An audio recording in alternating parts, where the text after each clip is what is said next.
Hi everyone, my name's Alan and welcome to my channel. Today we're going to take a look at this bad boy. This is Lego's take on the iconic Ecto-1 from the Ghostbusters films. I'm going to assume that many of you have heard about the Ghostbusters.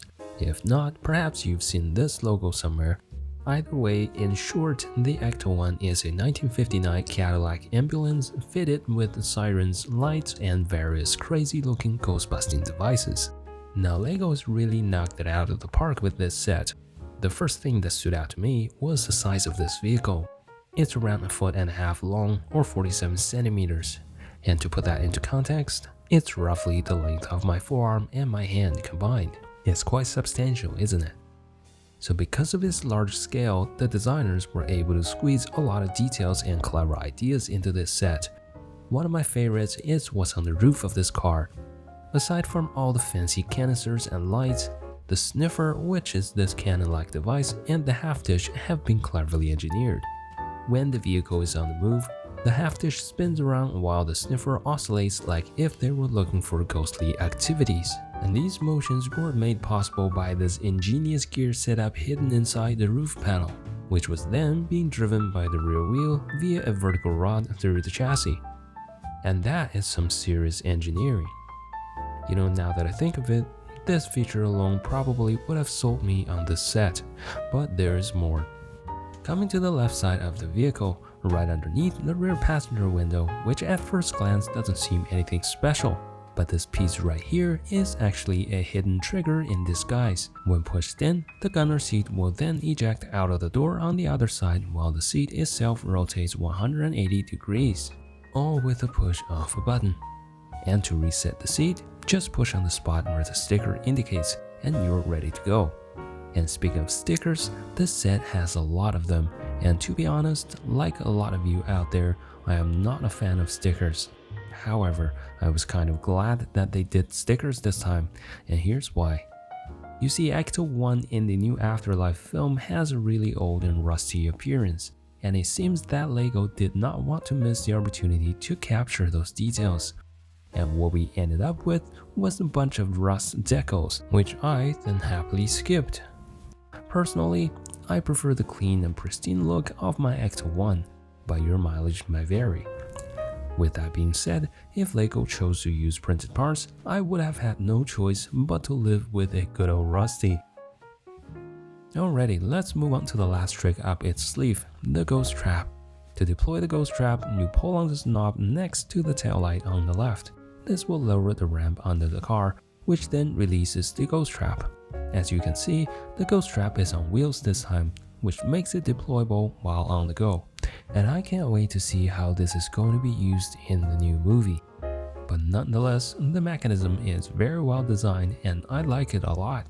Now with these spotlight stealing trickeries out of the way, I want to talk a little bit about some of the design touches that blew my mind. Number 1, the door hinges. This is without a doubt the best hinge design I've seen so far in a Lego set.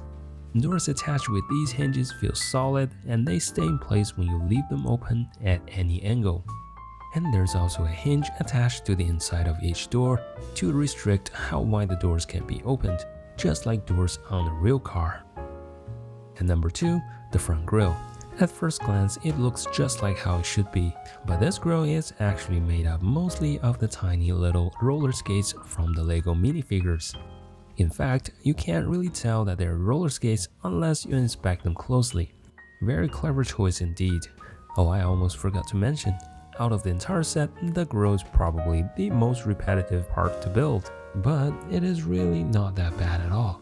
And last but not least, there's a bag of Stay Puft marshmallows Lego has included as an Easter egg.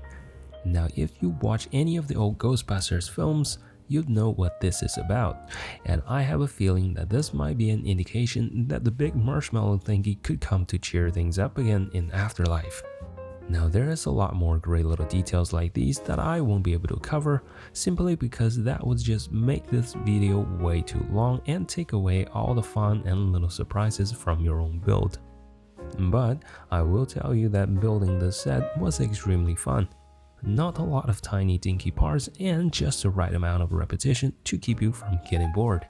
It also gives you the opportunities to build functional mechanisms that you'll only find in a Technic set.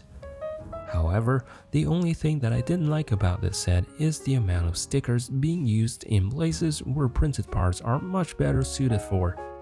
For example, with things like the A-pillar on the side of the windshield, in my opinion, using stickers is just a bad idea. But thankfully, all of the No Ghost logos were beautifully printed on 3 large 1x4 pieces, which at least shows that Lego knows the importance of those. But other than that, I've also seen people on the internet complaining about no minifigures being included in this set. Personally, I don't miss them because I think it doesn't make much sense for Lego to include minifigures if the vehicle itself is so much larger in scale. Just imagine putting those minifigures inside or next to the vehicle. They'll look like minions, wouldn't they? Overall, I have to say that this set is one of my favorite Lego sets of all time, and it will always find its place on my shelf. And if you are interested, just pull the trigger, and I guarantee that you will not be disappointed. And that wraps up today's video. Thank you so much for sticking around till the end. And please hit the like button if you enjoyed my content and subscribe to my channel for more videos like this. Until next time, take care and happy building.